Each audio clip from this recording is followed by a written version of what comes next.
For more on the story, we're joined now by Gulnur Aybet. She's the head of the Department of Political Science and International Relations here in Istanbul at Bacesehir University. Gulnur, great to have you on set once again.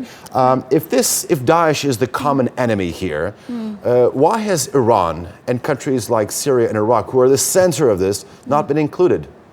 Well, because Saudi Arabia has actually called for this meeting and hosted it, and it's been inspired by the Organization for Islamic Cooperation to bring together some kind of united Islamic countries front against the fight against terror.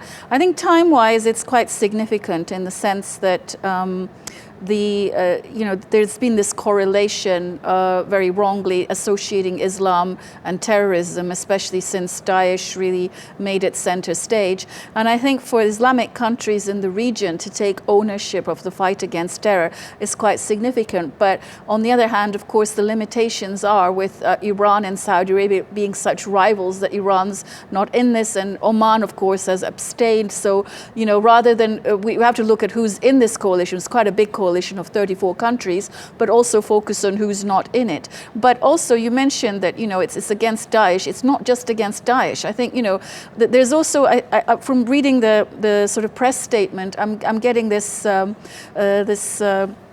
feeling from the whole thing that it's also designed to augment, if you like, and also enhance the US-led coalition in a way, but also to step a little aside from it and say, this is a group of countries that are against terrorism in the wider context. It's not just a narrow coalition only focusing on Daesh in Syria and Iraq. This is a coalition that's focused on a wider definition of terrorism. I think it's also very significant that there's so many African countries in there.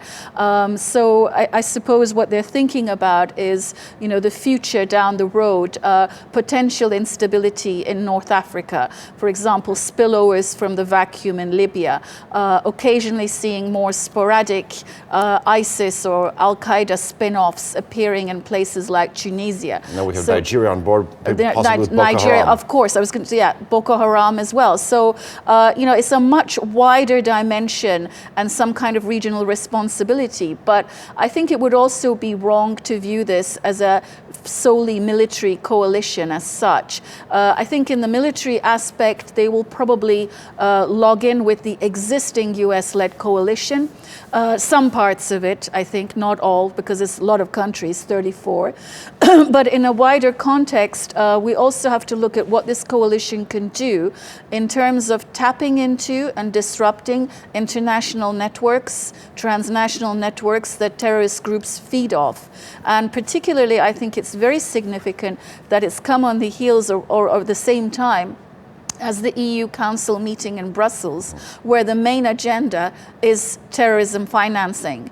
And Turkey's attending that meeting, but they're also part of this 34 countries Islamic coalition. So I think in terms of looking at it from Turkey's dimension also, it's very significant that there is this is part of a broader effort to try to disrupt those networks. So I think that was one of the main things that this coalition is aiming to do. All right, yeah. Gulnur Aybet, we thank you for that analysis. Thank you.